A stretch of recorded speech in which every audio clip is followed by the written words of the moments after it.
So let me start my discussion uh, concerning this transition from the second stage to the third stage.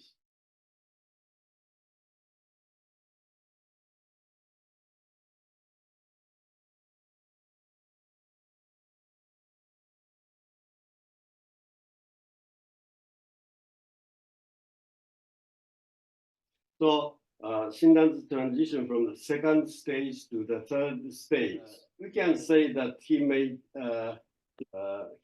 this transition a couple of years after Shinran Shonin met Honen Shonin. Shinran met Honen Shonin at the age of 29. So he spent a couple of years in this orientation. Okay? He was chanting Naman Dabutsu. This is the teaching, Jodoshu teaching. In this teaching, Shinran thought Honen was teaching him that he should chant Naman Dabutsu. So his followers are chanting Naman Dabutsu hundreds of thousands of times a day. But Shinran Shonin started to have a doubt about this orientation. Specifically, he started to have doubt about the chanting practice. He couldn't understand why the chanting the name was instrumental in his birth in Pure Land. So anyway, so I believe that Shinran Shonin asked many questions to Honen Shonin about the teachings of the second stage, like the teaching of the practice of chanting the name. Shinran Shonin was one of the closest disciples of Honen Shonin. So he could ask all kinds of questions to Honen Shonin, and he was able to receive answers that other disciples could not receive. So Shinran's view of Honen Shonin was very much different from other disciples of Honen Shonin. And because Shinran Shonin doubted this orientation of this practice of Nembutsu, chanting name as the cause of birth in Pure Land, he doubted it. And that teaching was based upon Contemplation Sutra. So now he has doubt about this orientation, so he started to seriously read the larger sutra. This sutra, he read this sutra. Then he found out that larger sutra's teaching was different from the teaching of Contemplation Sutra.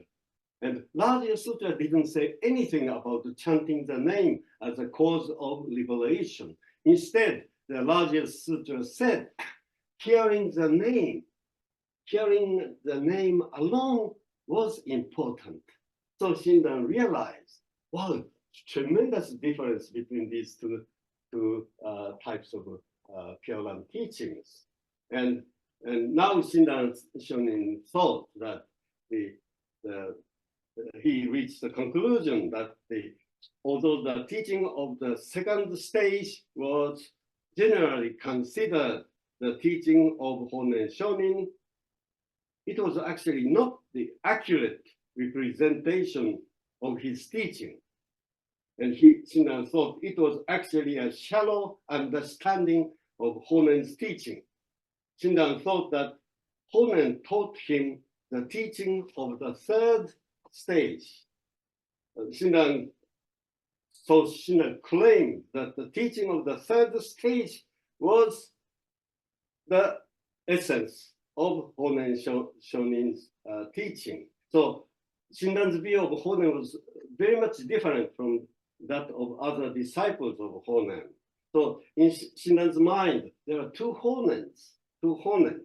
One Honen was the Honen who taught the chanting the name as a cause of salvation. But here, this Honen taught Shinran that hearing the name, not chanting per se, hearing the name and understanding its meaning liberated Shinran as well as all humanity. Okay? So that's why we have these three stages. Okay? So before Shinran, there were only two types of Buddhism. Okay, these two types. But Shinran developed the third stage. Okay. And today we are going to talk about this the true birth, true birth. And Shinran Shonin has designations, various names of the birth in the true land. I spelled out four of them here. Okay.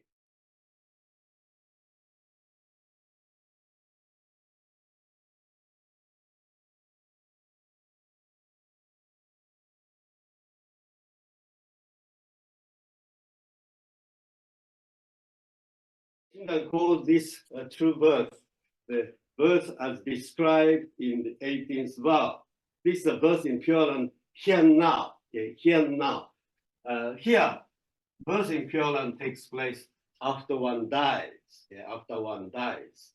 So people chanted Namadadas many times, hoping to attain birth in Pure Land after death. But here, the Shinjin, hearing the name and experience the liberation immediately. That's birth in Pure Land. Okay? Here now, that takes place here now.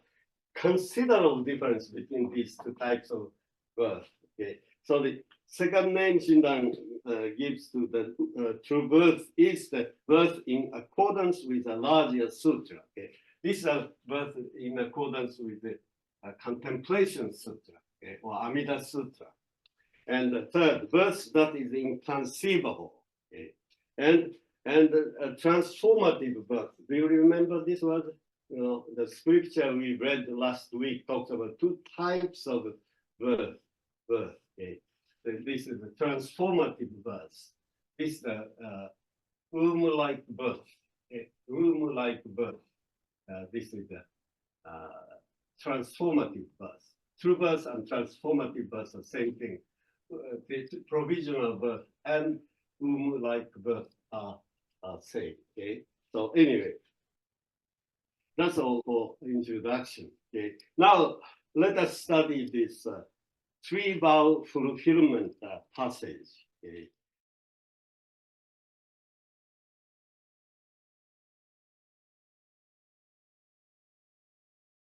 I discussed this a little bit in the first class 2 weeks ago, and this is the most important textual basis, okay?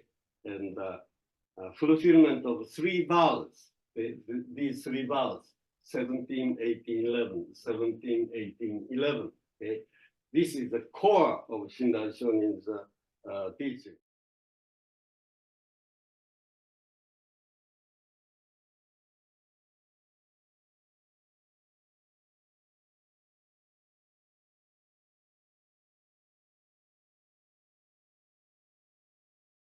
Shinran Shonin considers this passage called the three vow fulfillment passage the most important text in all Buddhist literature.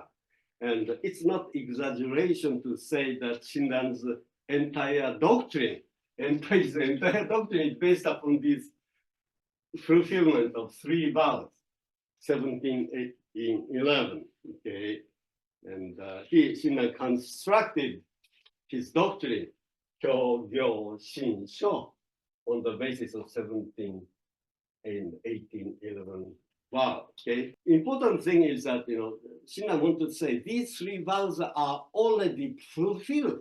See, that's his teaching. When Shinran Shonin met Honen Shonin, these three vows are fulfilled. Okay. So that's a very important part of it. Okay. Honen Shonin was there. So the 17th vow was fulfilled.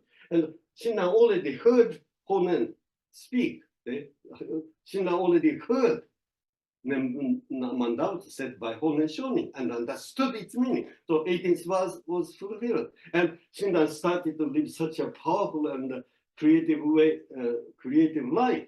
He started to have such a dynamic life of a constant seeker. That was a fulfillment of the 11th vow. See? So these three vows, that's what the Dharmakara, when he made 48 vows, he particularly emphasized these three vows. Okay? And Shinran called these three vows three selected vows. Okay? Three selected vows, or three primal vows. Okay? Honen said 18th vow alone. Honen, this teaching says 18th vow alone is the primal vow, but in Shinran's case, 3 primal vows, okay? That's the difference between this Jodoshu Honen and Jodo Shinshu Honen, or Shinran Shonin here, okay? Shinran Shonin. The following 8-line passage is the most important doctrinal basis of Shinran. This passage is found at the beginning of the 2nd volume of the larger sutra. It talks about fulfillment of the 3, 17, 18, and 11 vows. Shinran read this passage in a unique way, ignoring its traditional reading. Okay? Nobody read this passage in the way Shinran read it. Shinran believed that this passage fully explained his spiritual revelation, what happened to him when he met his teacher. So see, this is very important. Shinran is not talking about anything merely doctrinal or theoretical or academic. Okay? Shinran is talking about all his writings about his experience of meeting with his teacher, about what happened when he met him. So the Shinran's writing is very experiential. Okay? That's what I want you to know. Okay? In this passage, Shinran says that all historical. We are going to read this passage, but I'm going to give you the summary of what this passage says. Okay? In this passage, Shakyamuni says that all historical teachers are now calling the name, Naman, saying Naman Dautsu, praising the virtues of the Buddha, having heard the name being praised by historical teachers, we all human beings can experience Shinjin, deep spiritual awakening and joy. All of this takes place because the Buddha, a symbol of the ultimate truth, has transferred his virtues, among which the Buddha's non-dualistic wisdom and compassion are the most important to us in the historical context. When we aspire to be born in the Pure Land, we are immediately here now being born here, born there in the Pure Land, and attain the stage called non-retrogression, the stage that assures our eventual attainment of Mahayana Buddhahood or Nirvana. Now we read this important passage. Only 8 lines here. Okay? So this, see, I've been telling you, okay, this is the core of Jodo Shinshu. And if you're a Jodo Shinshu major in Jodo Shinshu College, this is the first passage you are required to memorize, okay? Because all the Shinshu teachings, doctrines are based upon these 8 lines, okay? I don't think Shinran Shonin talks about anything else but these 8 lines, okay? So, because this talk about this Kyogyo Shinshu, okay? These 8 lines, 17, 18, 11, okay? All Tathagatas throughout the 10 quarters, countless as the sands of Ganges, are praising the inconceivable and the majestic virtues of the Buddha of immeasurable light. That's a fulfillment of the 17th vow here. Okay? Now, fulfillment of 18 and 11. Okay? When all sentient beings hear the name that is being said by all Buddhas in 10 quarters, they experience even one moment of Shinjin and joy. Amida directs his virtues or the name to all sentient beings from his sincere mind. Being commanded to aspire to be born in the Pure Land, they immediately attain birth there. They dwell in the stage of non-retrogression. Okay? That's all Shinran wants to say, This 8-line passage in the larger sutra, okay? Shinran, everything in my life, in my meeting with the Honen Shonin, my liberating experience, the direction I'm going to pursue in the future, everything mentioned here. Okay? So now, let me explain each fulfillment of each vow, okay? But there are so many technical terms, okay? So some of you who haven't studied Jodo Shinshu long time, each sentence is full of kind of puzzles. Okay, so I want to give you the detailed explanation of the words. Okay, explanation of the words that are contained in this passage. Okay, I tell you, okay, if you understand these 8 lines, that's all there is Jodo Shinshu. Okay, okay, so important. Okay.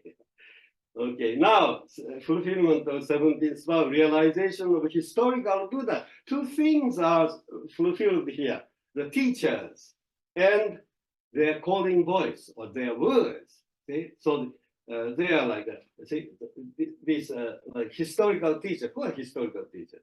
Shakyamuni, people like Shakyamuni and 7 patriarchs. Okay, now again we read it, but again, okay, all Buddha Tathaga throughout the 10 quarters, countless as the sands of the Ganges, upraising the inconceivable and majestic virtues of the Buddha of immeasurable life. Amida directs its virtue or the name to all sentient beings from his sincere mind. Okay, so number 1, okay, who are the old Buddhas, Tathagatas? Throughout the 10 quarters, countless as sands of the Ganges. So Shinran understands this as appearance of countless historical teachers, the historical teachers such as Shakyamuni and the 7 Shin patriarchs. The expression throughout the 10 quarters means historical because they are limited by space. Okay, so it's not the mythological beings. Okay. It's a historical thing. For Shinran, Honen was one of the Buddhas in 10 quarters. Okay. Now, these Buddhas are praising the inconceivable and majestic virtues of the Buddha of immeasurable life. Okay. Shinran understands this as a realization of the name or Nama Amida Butsu. Okay. Name means Nama Amida Butsu. Then what is Nama Amida Butsu? It is a imperative sentence, a calling voice coming from our historical teachers. Okay? And historical teachers, the actual content of Amida Buddhahood. Amida is a symbol. Okay? Amida is a symbol for wisdom, and more specifically, Amida Buddha symbolizes words of wisdom by historical teachers. Okay? So anyway, so the Nama Amida Butsu means, okay, imperative sentence saying, take refuge, take refuge in Amida, the limitless light. What is limitless light? It's Buddha's wisdom, non-dualistic wisdom. This is the human wisdom, a world of human wisdom. This is the world of Buddha's wisdom. Human wisdom goes this way. Buddha's wisdom goes this way. So Nama Amida Butsu means come this way, they come this way. Okay? These our teachers, historical teachers are telling us, okay? These teachers are telling us, Namami Bhavats. So then hearing it, understanding it, we make this 180-degree turn. Now they realize they didn't make a mistake being attached to this direction. Okay? So number 3, Amida directs his virtues or the name to all sentient from his sincere mind. Shinran understand this as Amida's giving the name, the Buddha's non-dualistic wisdom to all. See, so the Buddha has prepared it, giving it to us. Okay? And the Shinjin has twofold meaning, okay? Twofold contents. What are the twofold contents? Okay, the Amida Buddhahood consists of 12 vow and 13th vow. 12 vow is a vow about the limitless light. This is a vow about the limitless light. Okay, this is the Buddha's wisdom and Buddha's compassion. See? So the Amida symbolize, okay, this non-dualistic wisdom and compassion. Okay, the 2 things.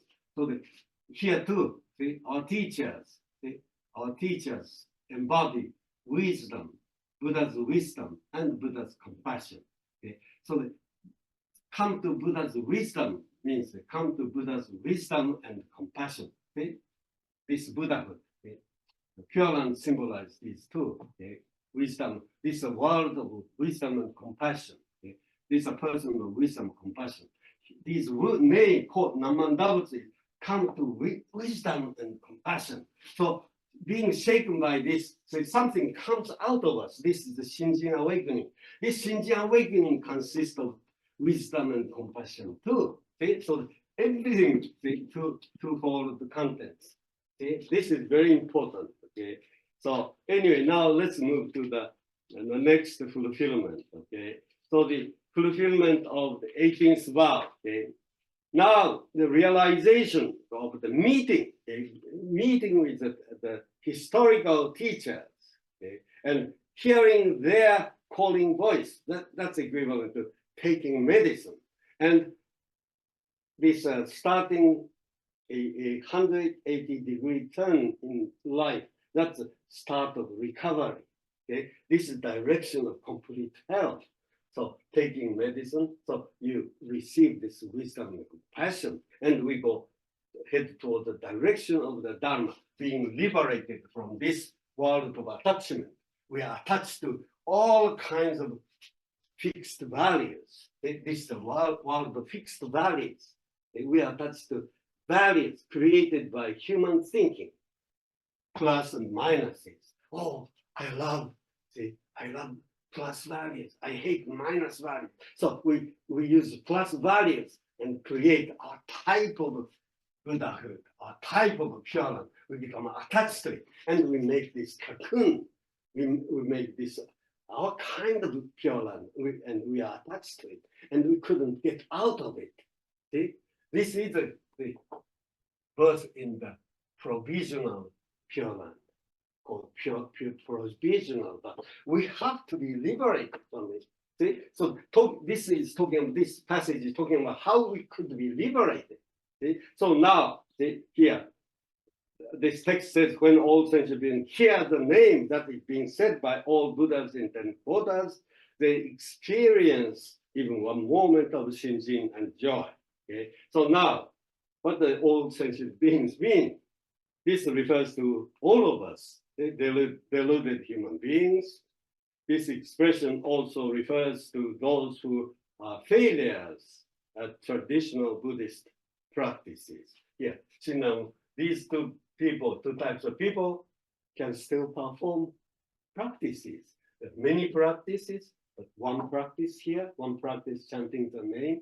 But Shinran was being kind of failure. So I'm totally unable to, I cannot do any practices. Shinran said, I cannot do any practices, so I'm the hell dweller, he said. Okay. So that means that Shinran really recognized the seriousness of his sickness. Then he was able to take medicine immediately. He lost faith in his ability to cure sickness by himself. Okay. So now, number two, Shinran says that meeting with a teacher is an indispensable condition for experiencing Shinjin. So 17th vow talks about fulfillment of the existence of historical teachers. So we meet our historical teachers. The meeting is so important. The meeting is so important. And we usually think in our lives, our accomplishment, our achievements are the most important things in our life. Since we are kids, parents taught us what we do is important. Our teachers taught us what we have achieved in our lives is important. But come to think of it, I don't what we achieve or accomplish in life is the most important thing. The most important thing in our lives is whom we meet or what we meet in our lives. Okay? That's what Shinran Shonin would say. Okay? Meeting with my teacher, Honen, was the most important thing. If I have not met my teacher, Shinran says, if I have not met my teacher, Honen, all my life would have been spent in vain. He doesn't talk about the importance of achievement or accomplishment. See, what we need in our life. Come to think of it, okay? Think about the priorities in your life. What's most important? See? All our teachers tell us what we meet in our, whom we meet in our life is the most important thing, okay? And he also talks about, Shinran talks about the importance of hearing. Okay? Shinran emphasizes the importance of hearing and understanding the name. Many teachings are not necessary. One powerful, challenging sentence is good enough. Okay? That man doubts. Shinran says that's good enough. Okay? So hearing, understanding the one phrase that contains the Buddha's non-dualistic wisdom. Shinran says we attain Shinjin by hearing the name alone, hearing the name alone. Okay? So Shinran emphasizes important hearing and understanding, okay, the name. It's even one time, if you really hear and understand its meaning, then you understand the mistake you've been making. Okay, this is what Shinran wants to say. Okay, so now they experience even one moment of Shinjin and joy. Okay, Shinran believes that Shinjin is the most important thing in Buddhism, and the Shinjin experience means that having been challenged by the calling voice of our teachers, we awaken Shinjin. The Shinjin is Buddha's wisdom. We can awaken the Buddha's non-dualistic wisdom. We never thought we could attain it, but by hearing the name from our teachers, we can awaken Shinjin. We can have Buddha's wisdom awakened in us. It means that our spiritual basis changes from dualistic thinking to the Buddha's non-dualistic wisdom. And okay, next Shinjin, awakening takes place in the moment. In the moment, we immediately recognize the mistake of having been attached to dualistic thinking and make a 100-degree turn. This instantaneous attainment is different from that of the Buddhism of the 19th vow or the 20th vow. The attainment we reach through our gradual practice. Yeah, gradual practice, the attainment in the future. But here, in the moment you attain it, here now. Shinran says Shinjin and bodhicitta are synonymous. Shinjin means not only aspiration to attain one's Buddhahood, but also aspiration to save all sentient beings. It's called others benefiting. Shinjin is the aspiration, the bodhicitta, to realize not only individual liberation, but also the liberation of all humanity, wisdom and compassion. Okay? This is very important. Okay? Now move to the next fulfillment of the 11th vow. Okay? So this is here, talking about here, after Shinjin. Actually, this takes place, all these fulfillment takes place simultaneously. So the fulfillment of 18th vow and fulfillment of 11th vow are simultaneous. Okay? So fulfillment of 11th realization through beginning. Okay? Through beginning is Shinjin, actually. Okay? A sign of the recovery. And the true ending of our life. This is the true, when we die, whole business of recovery finishes, completes. Okay? That the true beginning, true ending. Okay? 11th vow talks about two points, true beginning and true ending. Okay? And text says, being commanded to aspire to be born in the Pure Land, they immediately attain birth there. They dwell in the stage of non-retrogression, the stage that assures the attainment of Mahayana Buddhahood. Okay? So being commanded to aspire to be born in the Pure Land. Okay? Shinran says that the power of the name or the power of the teacher's aspiration makes sentient beings aspire to be born in the Pure Land. So usually, traditionally, this sentence is aspiring to be born in Pure Land they attain pure. They say aspiring to be born in pure. But Shinra does not say, if we aspire, it is motivated by our selfish motivations. So Shinra says, in this case, the Buddha's aspiration is making us aspire. Okay? That's what Shinra emphasizes. These people can aspire by themselves, but this kind of true birth, people cannot take initiative. So Shinra read this being commanded to aspire. Okay? Aspiration is given to us. Okay? That's what Shinra, very kind of delicate point.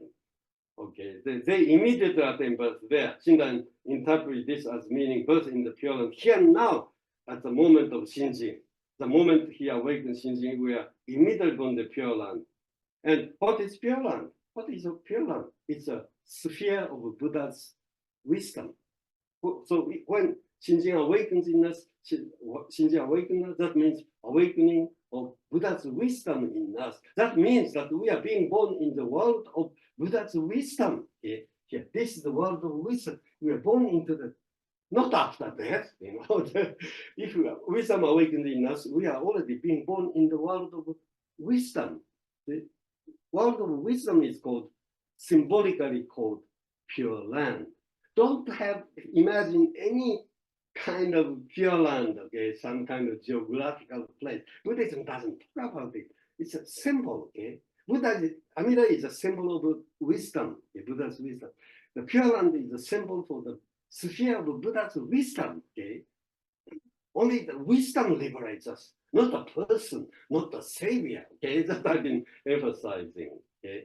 And they dwell in the stage of non-retrogression. Shinran believes that attaining Shinjin, attaining birth in the Pure Land, attaining the stage of non-retrogression are all synonymous. Okay, all synonymous. See, Shinjin awakening, birth in Pure Land, and attaining a stage of non-retrogression. Attaining a stage of non-retrogression means become a true seeker, constant seeker, dynamic seeker. Shinra believes that attaining, they refer to the death of the old self and the birth of the new self, or true self. They all mark the true beginning of human life. They mean putting an end to deluded way of living and starting a new life of a dynamic seeker. Okay?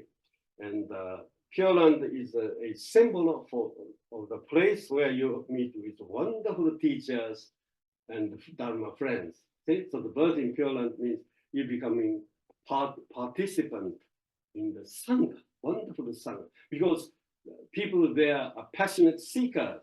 You are influenced by their passionate spirit of the seekers. So you cannot help but becoming a passionate seeker. That's why the birth in Pure Land and attaining the stage of non-retrogression are same.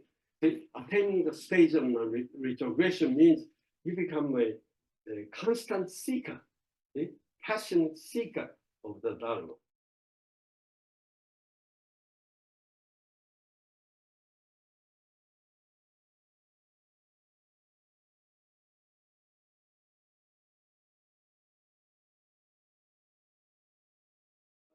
Because the Shinjin person received the Buddha's non-dualistic wisdom that transforms the negative into the positive, he lives his life in a meaningful way. All negative things become indispensable conditions for the fulfillment of his life. I talked about this before. Okay? If you have only human wisdom, you can appreciate only the plus values, and you hate minus values. So then you cannot fulfill your lives, because life consists of both the minus values and plus values. And if you are able to appreciate only plus values, like here, okay, you can appreciate this wonderful Pure Land with positive values, but you can not appreciate these so-called impure world full of minus value. It's an escapist type of Buddhism here. See? But here, non-dualistic wisdom means that you can appreciate not only plus values, but also minus values. Then you can appreciate everything in your life, and everything in your life becomes indispensable condition for the fulfillment of your life. And becoming a Buddha. Goal of Buddhism is becoming a Buddha. Okay? What does becoming a Buddha means? Okay? Becoming a Buddha means that means fulfilling our human lives. Okay? Having full stop, completion at the end of our lives. No need of another life. Okay? No need of repeating this samsaric lives again and again. Okay? Full stop at the end of life. That's called becoming a Buddha. Okay? Or attaining parinirvana. That's full stop. Okay? Only the person who receives Shinrin through beginning can have the true ending, completion of human life. That's called becoming a Buddha. Okay? So Shinran says, because sentient beings of the Nembutsu have perfectly realized the diamond-like mind, Shinjin, of crosswise transcendence, they transcend and realize great, complete nirvana on the eve of the moment of death. Okay? At the moment of death, dying, we complete our life, fulfill our life. Nothing needed to be done after that. Okay, that's the way we have to live. That's what the Shakyamuni taught, and that's what Shinran teaches us. Okay, and here again, the twofold content of realization or attain realization of both going to the Pure Land and returning to the world of suffering by leaving the Pure Land. Okay, so wisdom and compassion. Okay? Not only aspiring for one's individual Buddhahood, okay? That's it's going to Pure Land. But you are not going to stay in the Pure Land. You abandon your happy life in the Pure Land and returning to the world of suffering to help all other people to attain Buddhahood. So this is wisdom and compassion, self-benefiting others' benefit.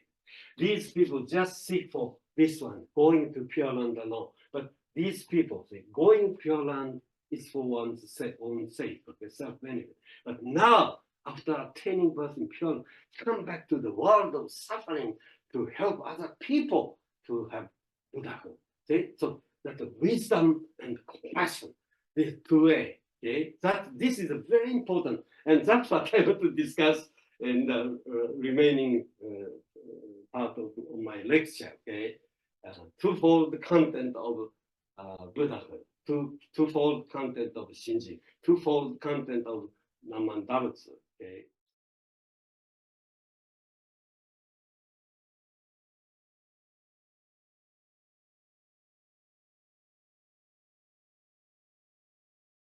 Now, this is the issue about nirvana. Okay? Nirvana is and becoming Buddha are synonyms. Okay?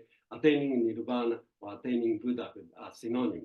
Okay? So there are two types of Buddhahood or two types of nirvana in Buddhism. Okay? That you have to know. Okay? Probably many of you have thought that Buddhism talks about only one type of Buddha. Oh, we become Buddha. One type of Buddha. We are going to attain nirvana. One type of Buddha. But if you have that idea, you don't understand Jodo Shinshu, or you don't understand Shinran Shonin. Okay? In Jodo Shinshu or Shinran Shonin's teaching, it's very important to know there are two types of Buddhahood or two types of nirvana. That is Hinayana nirvana, Mahayana nirvana, and Hinayana Buddhahood and Mahayana Buddhahood. Okay? That's what I'm going to discuss. So here, according to Shinran, the nirvana that the Shinjin person attains here, this final goal, nirvana that the Shinjin person attains as described in the 11th vow refers to Mahayana nirvana, not Hinayana nirvana.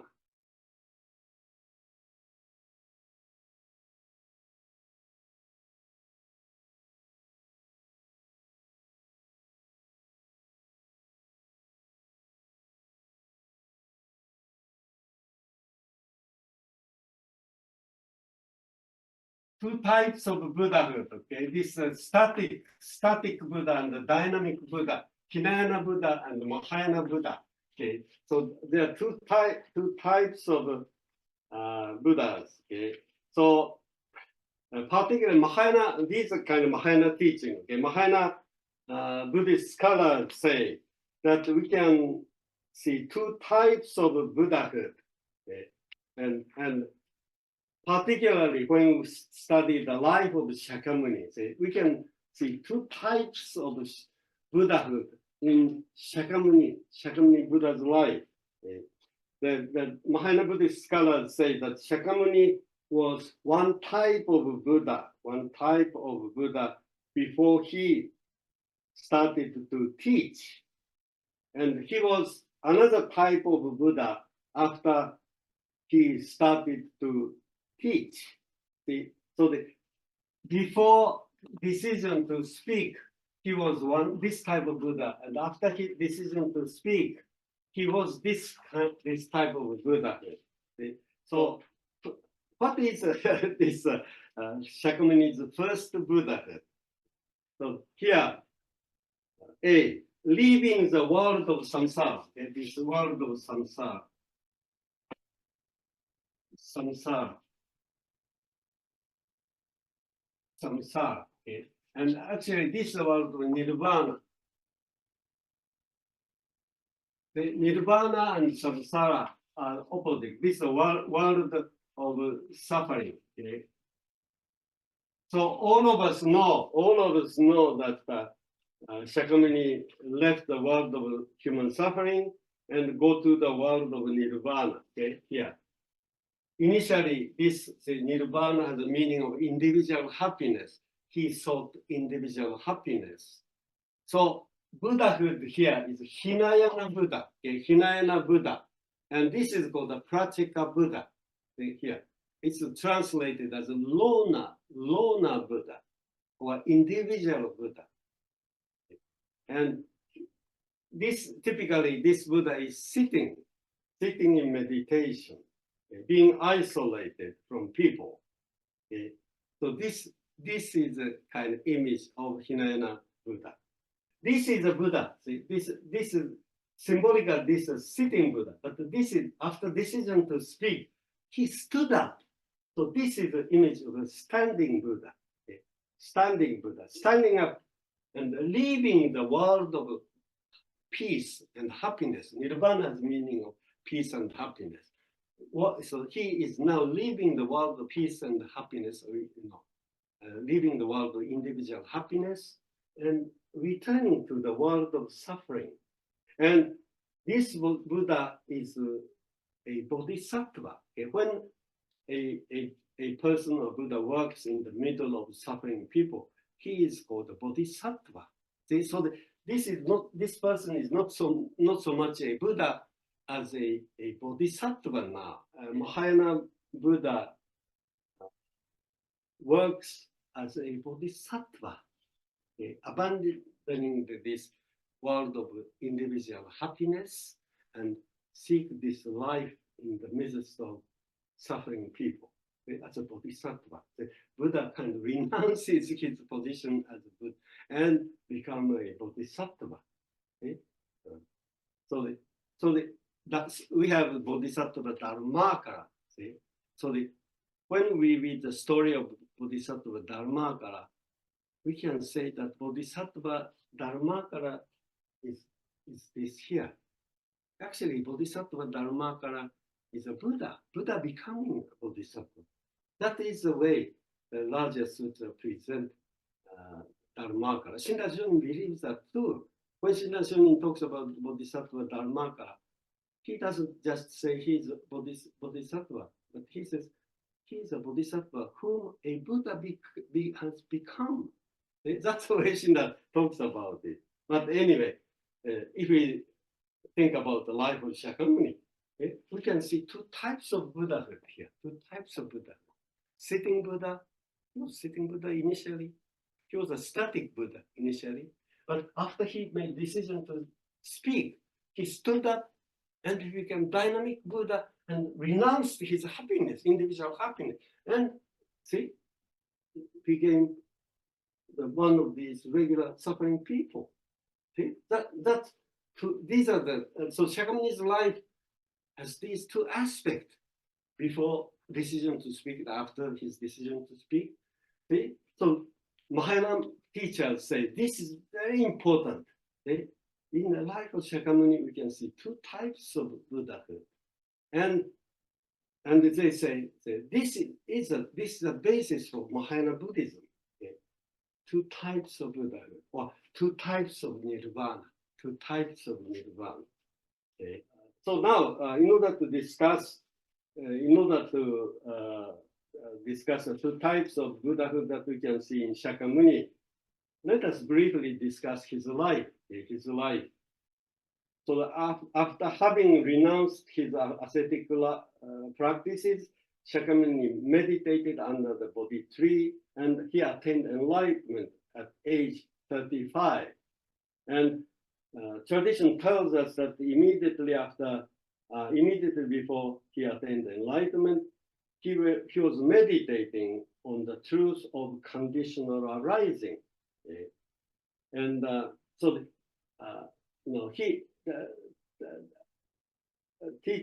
we are told that Shakyamuni was meditating on the truth of conditional arising. When he clearly understood this truth, he became a Buddha.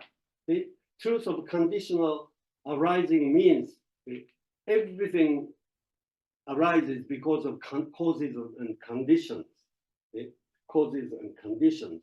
And he attained Buddhahood and enlightenment, and he was very happy with his attainment, and he was in a state of trance, a samadhi, so happy. Okay? Then, sometime later, the Brahma, the highest god of Hinduism, appeared in front of Shakyamuni and asked Shakyamuni to go back to the world of suffering and teach people. But to this request, Shakyamuni said, no, Mr. Brahma, I don't like to do that. If I teach what I experience to other people, they don't understand me.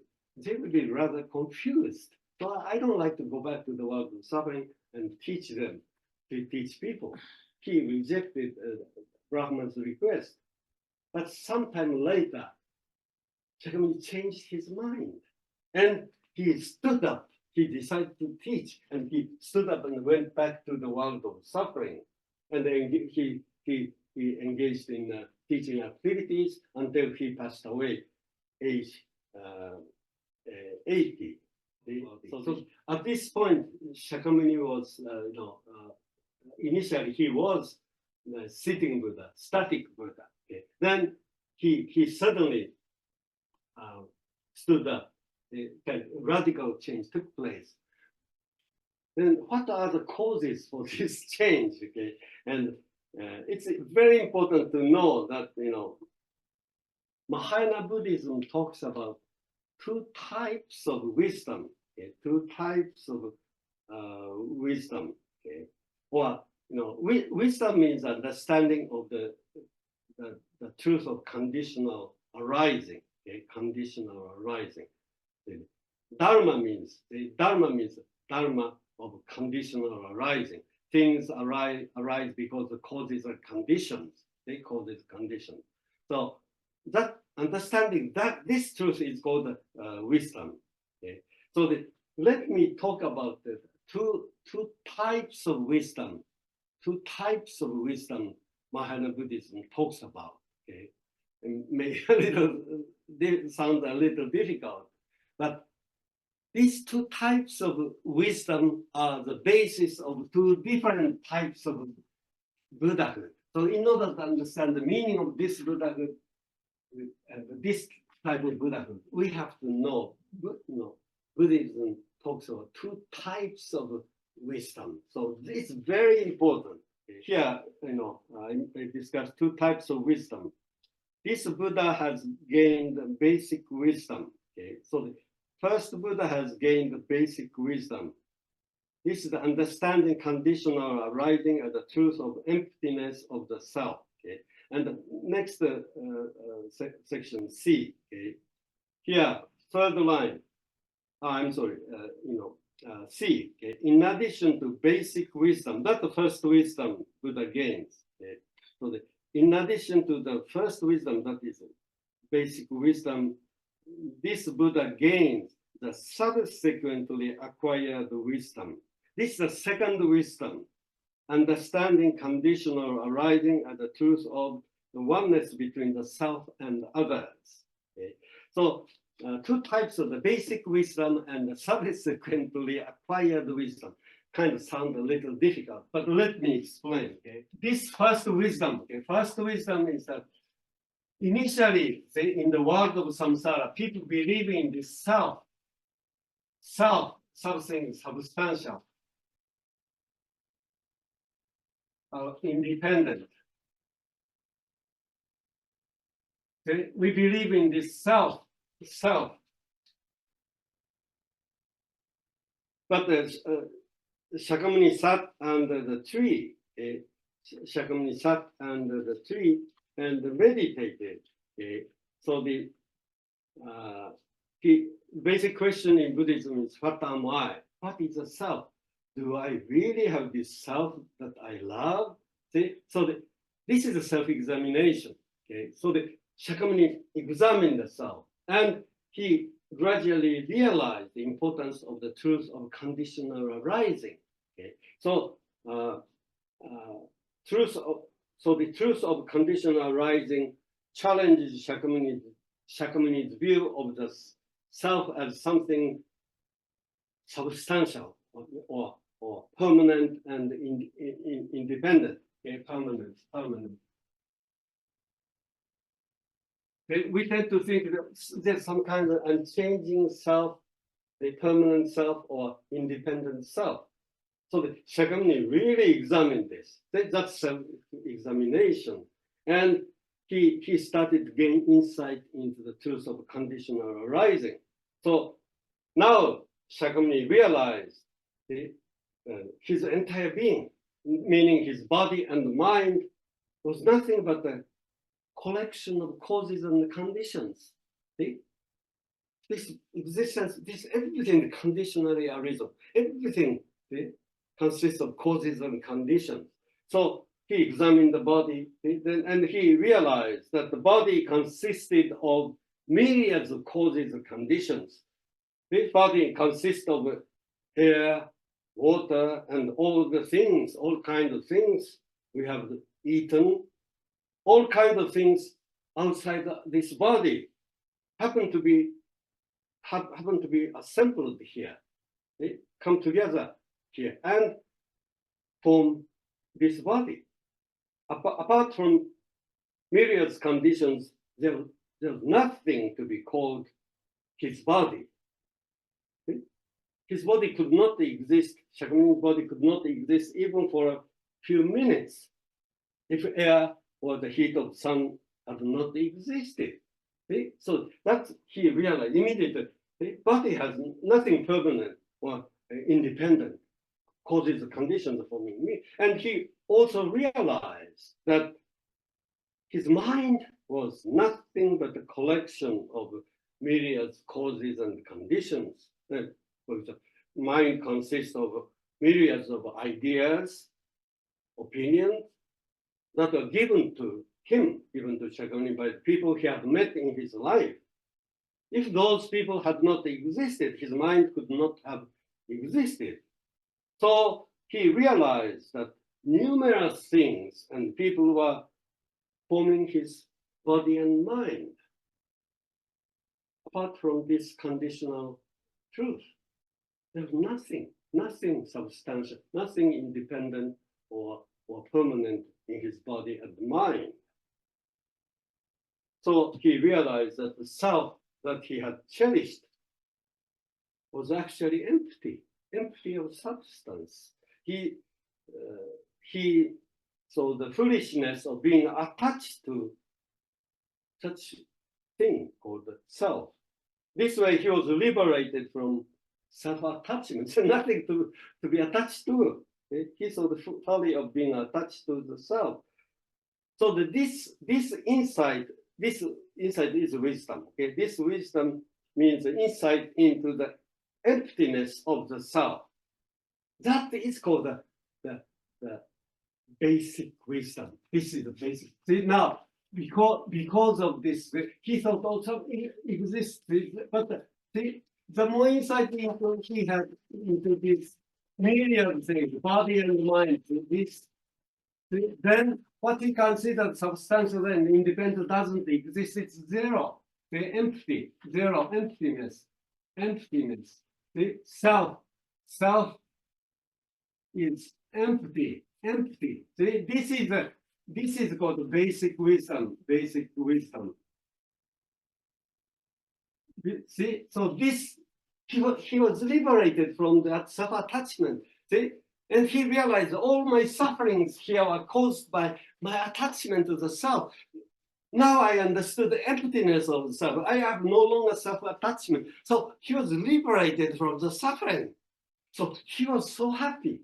He was so happy. Okay. So this was the Buddhahood he attained. Okay. He was so happy. See, and he was immersed in this joy of selflessness. He was in samadhi. He was kind of trance. And when the Brahma came to ask Shakyamuni to teach, he refused. No, I don't like to teach. I'm so happy. I could just die without teaching. That's what he thought. But he later changed his mind. So something happened. Something happened. See? So our teachers tell us. So when he gained this basic wisdom, this is the first wisdom. First wisdom, he recognized emptiness, zeroness of the self. So selflessness, he enjoyed the selflessness.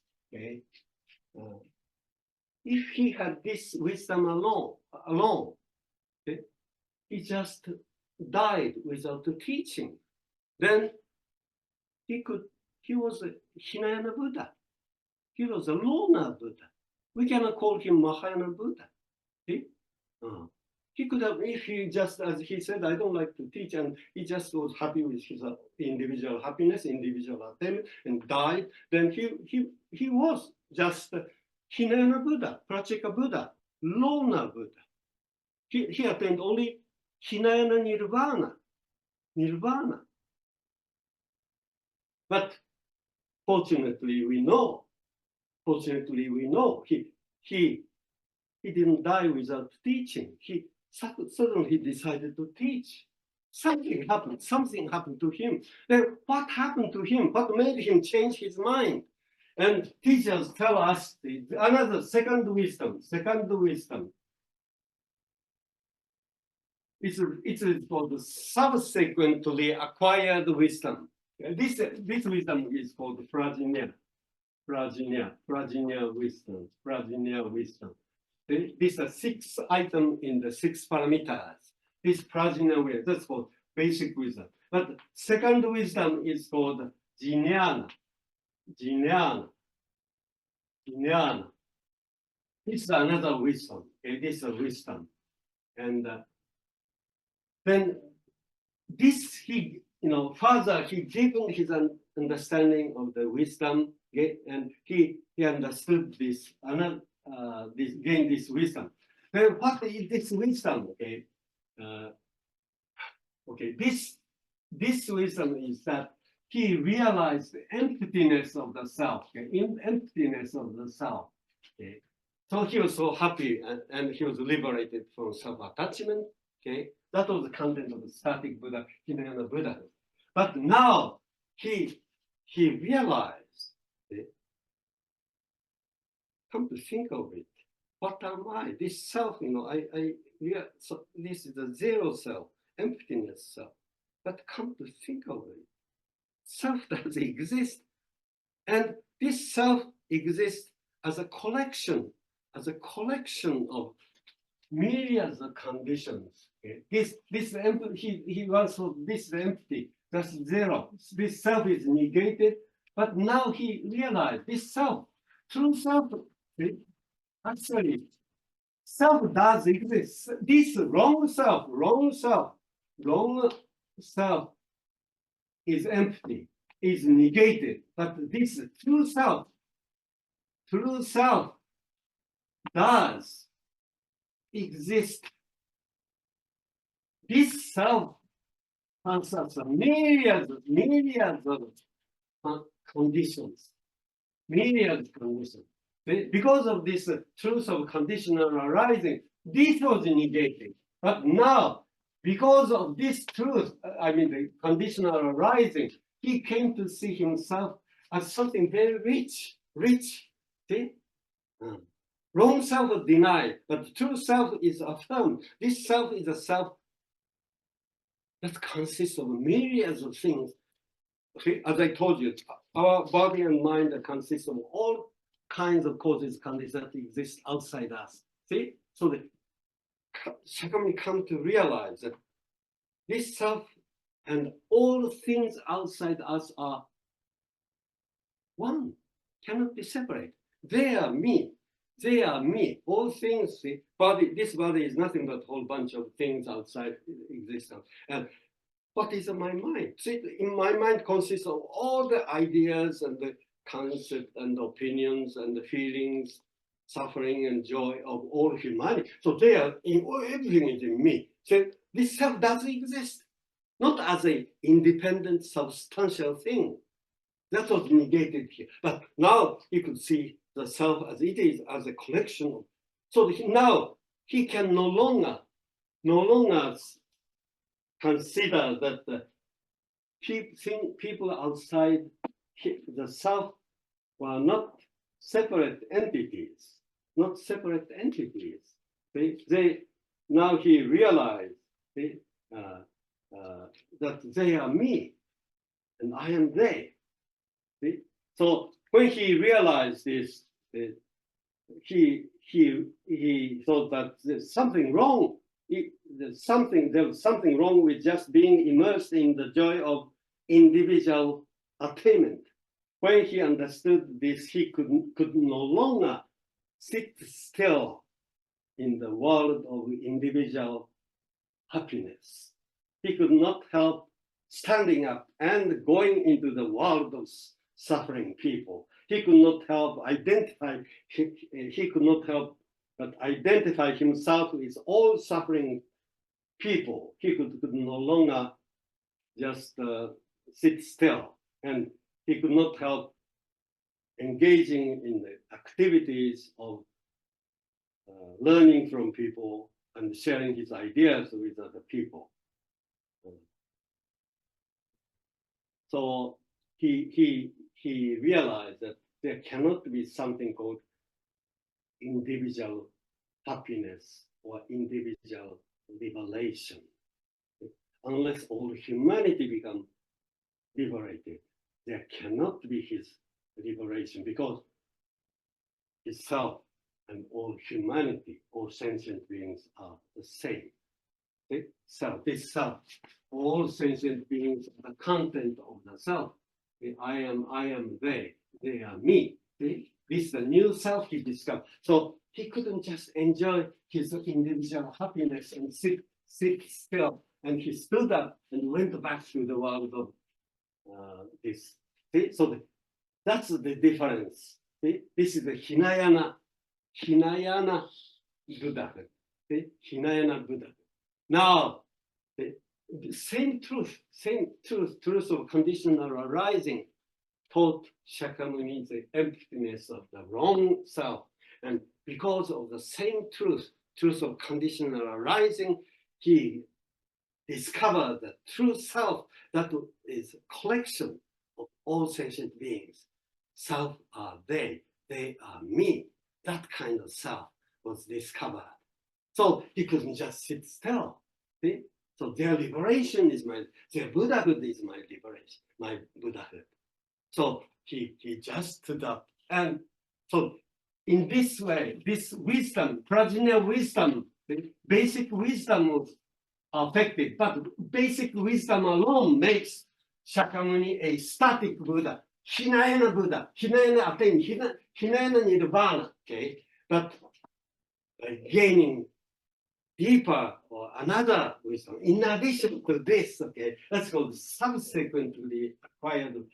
Mahayana Buddhism talks of these two types of this wisdom alone. See, you end up becoming a Hinayana Buddha. Hinayana, you just enjoy your individual, personal happiness. It's called Hinayana Buddha, Hinayana Nirvana. But when he clearly understood the identity between self and others, he couldn't just sit still. And he went out to people to learn that they are me, I am they.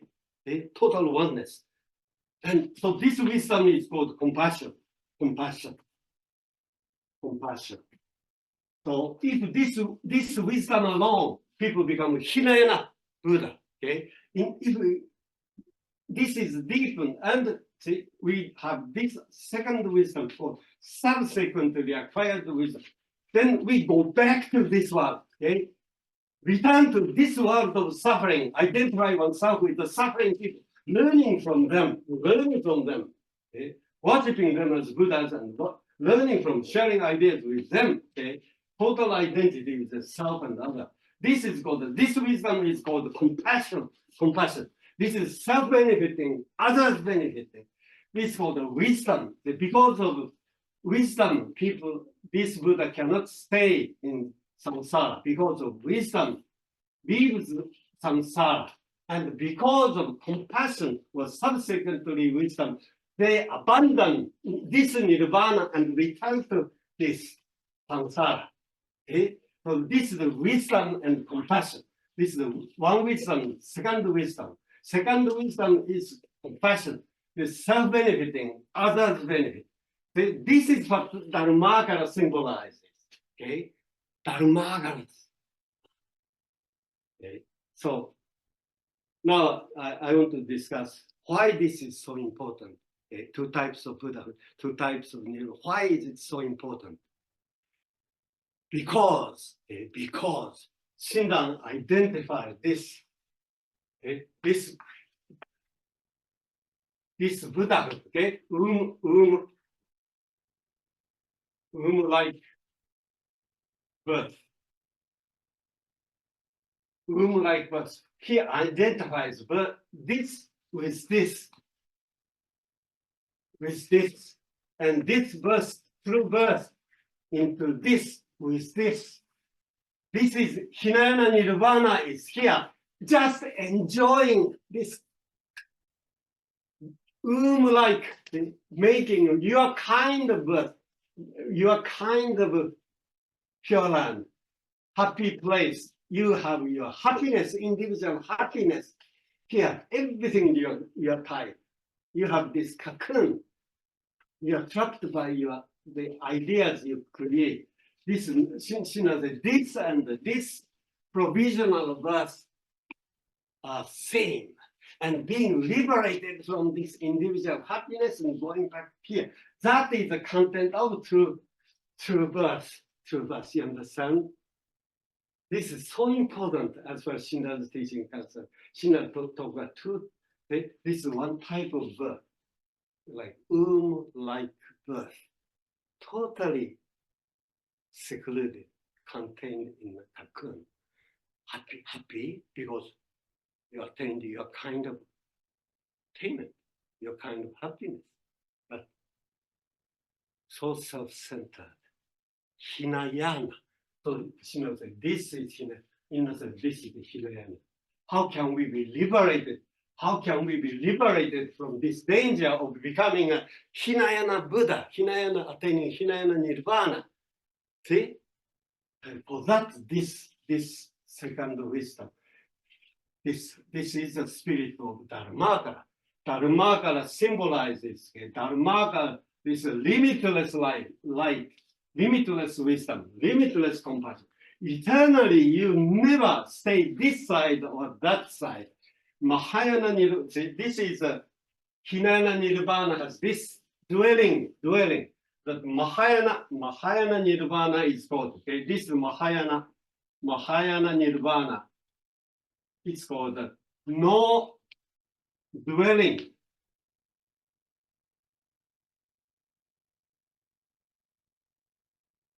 Mahayana Nirvana is called the no dwelling Nirvana, homeless Nirvana. Homeless Nirvana. homeless. What does this no dwelling homeless mean? This bodhisattva, okay? This Mahayana bodhisattva or Mahayana Buddha does not have a dwelling here nor here. Because of wisdom, he does not dwell here. Okay?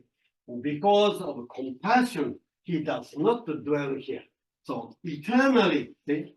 This is what eternal means, limitless wisdom, limitless compassion. That's what the Dharmakara symbolizes. This is Mahayana Nirvana, Mahayana Buddhahood. That's what the Amida Buddha, limitless wisdom, Amitabha, is Amitayus. Okay, so see, this when we receive Shinjin, we receive this two types of wisdom. Well, we receive wisdom and compassion. So Shinjin person attains birth in Pure Land. And he doesn't stay there. And he abandons the Pure Land. And the Shinjin person attains birth in the Pure Land.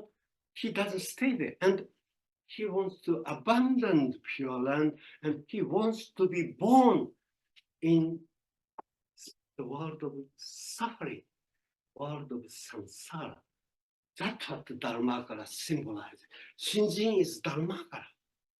Shinjin is both wisdom and compassion. See? You understand? But that's what Shinra wants to say. These people just want to be happy. They just concerned with their individual happiness. I want to go to Pure. I want to go to Pure. I want to be happy. This only going to Pure, going to Pure.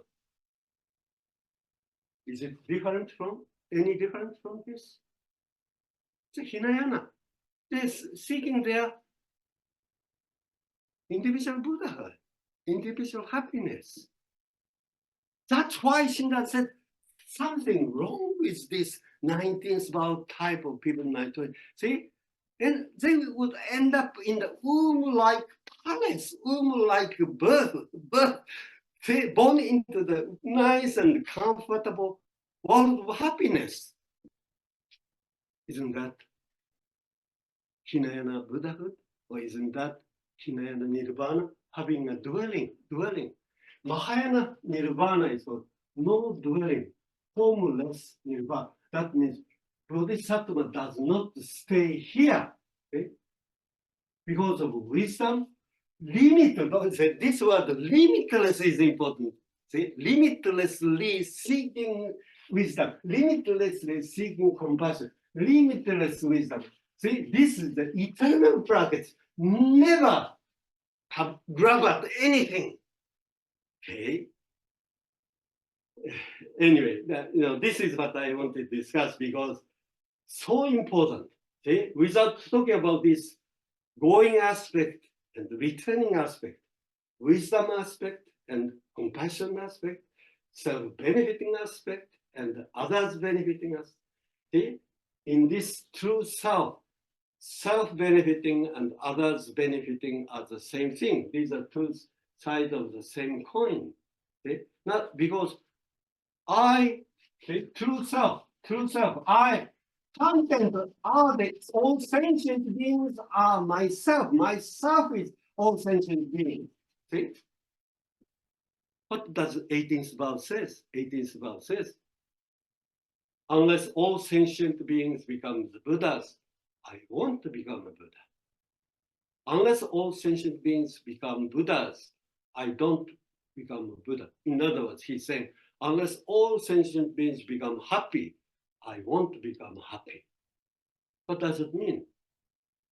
All sentient beings and myself are the same thing. That's what it says. If all sentient beings become Buddhas, then I will become a Buddha. See? That's what this second wisdom means. They are me, I am they. So if all sentient beings become happy, then I'll be happy. Unless all sentient become Buddhas, I want to become Buddha. That's what 18th vow says. See? So story of Dharmakara, vow of Dharmakara, wisdom of Dharmakara all based upon this. The Dharmakara symbolizes this. The Dharmakara is about symbolizing. See? And this is the 12th vow, and this is the 13th vow. The limitless wisdom, limitless compassion. That's what Buddhahood, Amida Buddha symbolizes. But that's what the Pure Land symbolizes. That's what Namamida symbolizes. 12th vow, 13th vow. That's what the Shinjin symbolizes. So when we have this Shinjin awakened, how can we be happy with just being born into here? That's because Shinjin is Dharmakara spirit. The spirit of eternal seeker, limitlessly seeking no end, no fixed dwelling. See? So this is very important. See? So without understanding two types of wisdom or wisdom compassion, or two types of Buddhahood, see? Two types of nirvana, Hinayana nirvana, Mahayana nirvana. See? It's so important. See?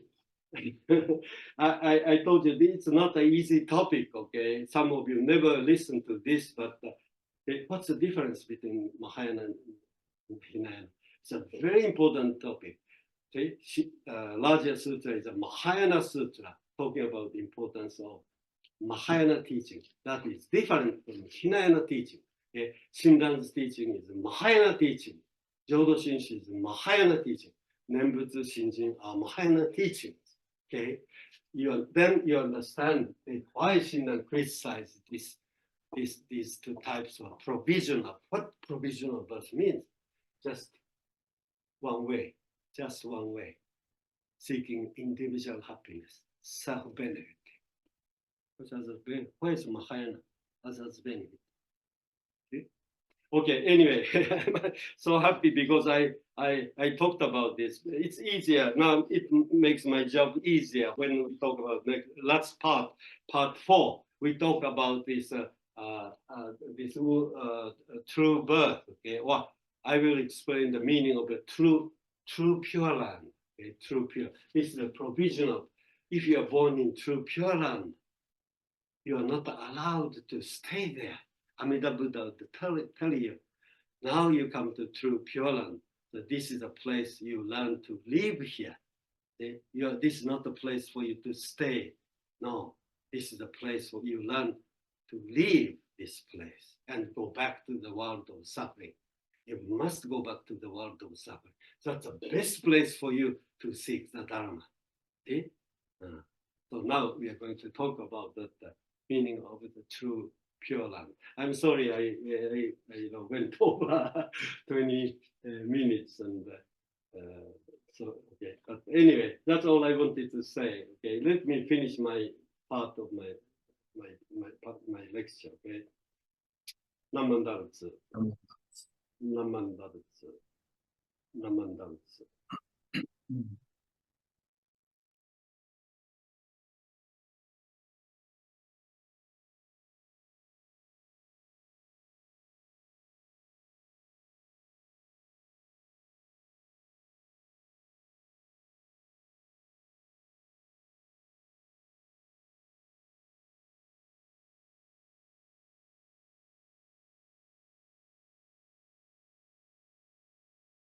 Yeah, first thing I want to tell you is that, larger sutra talks about the spirit of Dharmakara, okay?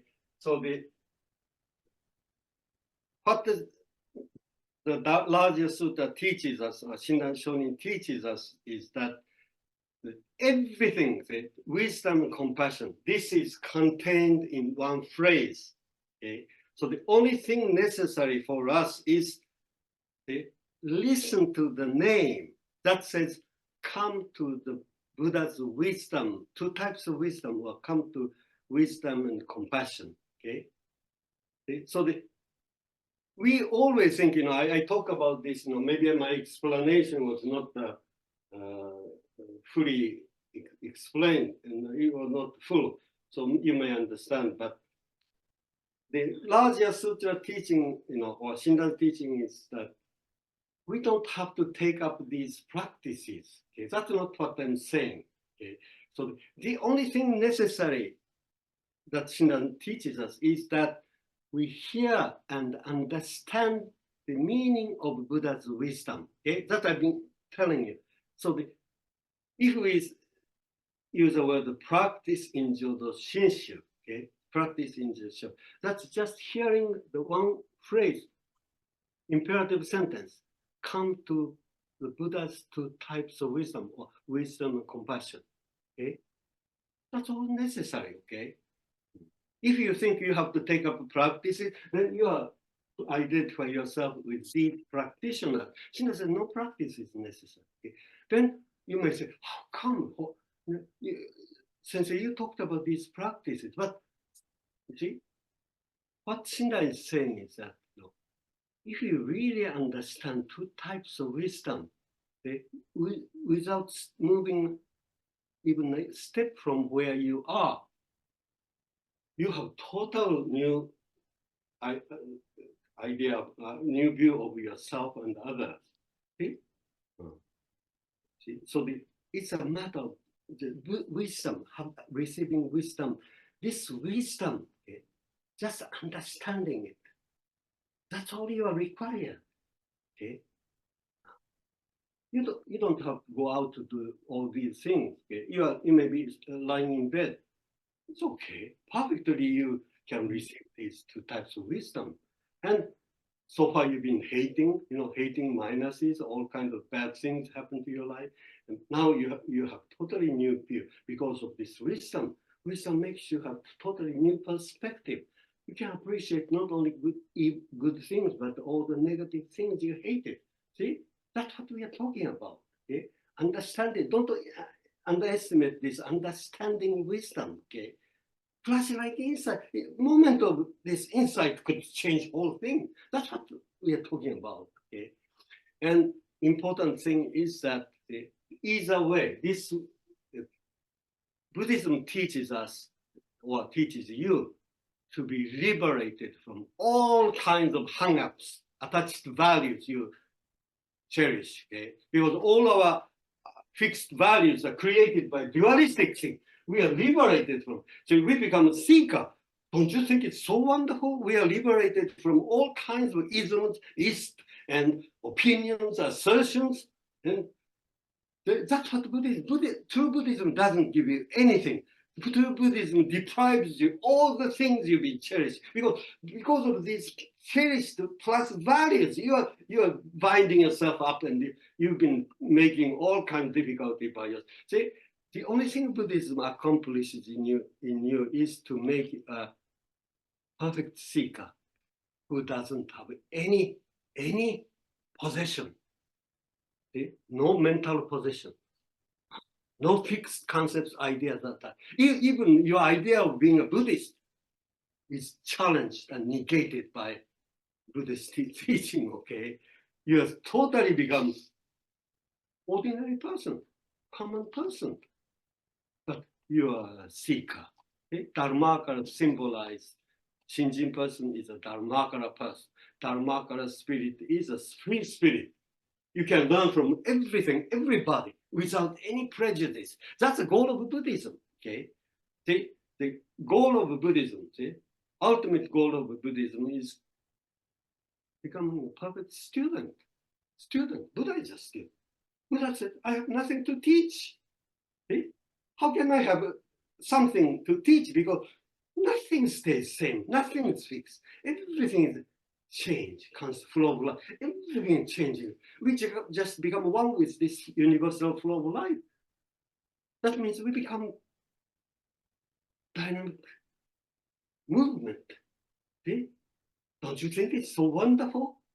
I think beauty of Buddhism, most wonderful aspect of Buddhism is that we can be a perfect student, free spirit.